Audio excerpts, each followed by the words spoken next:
Another chicken recipe. Ang ating niluto ngayon ay ang chicken balls. Natikman nyo na ba ang ganitong luto, guys? Tara, samahan nyo kung magluluto tayo ng chicken balls. My own version chicken balls. So, ayan na nga ang ating mga ingredients. Ang ating chicken. Breast chicken ang ating ginamit at naglagay lang tayo ng spring onion. At imekos-mekos natin yan sa ating chicken para maghalo at maglalagay din tayo ng carrots. Ayan guys. Mekos-mekos din natin ang carrots at ang ating bawang at sibuyas. Mekos-mekos lang din natin yan para mag-combine ng mga ingredients natin.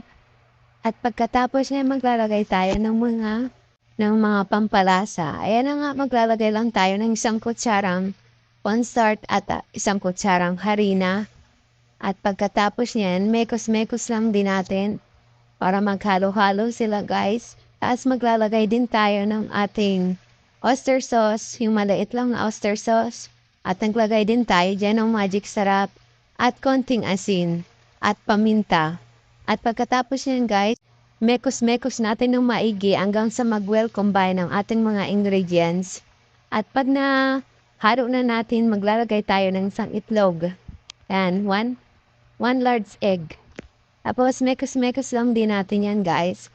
At pagka nagawa na natin, ang ating mga ingredients ay nahalo na, ating bibilugin na yan guys.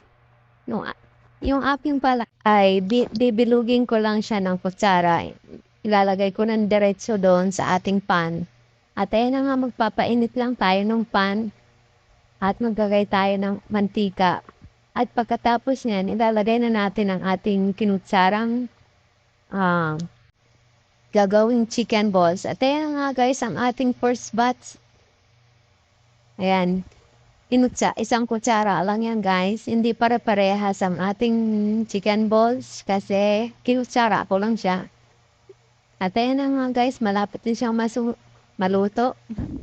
Bantayan natin maigi ang ating niluluto ba o masunog. At ayan na nga ang ating finished chicken balls. At kung nagustuhan nyo nga ang video ito, huwag nyo kalimutang mag-follow. Salamat sa panunood. Ayan na guys, ang ating chicken balls. Tara, kain na tayo guys. Yummy yummy chicken balls. Ayan na guys, tara, kain.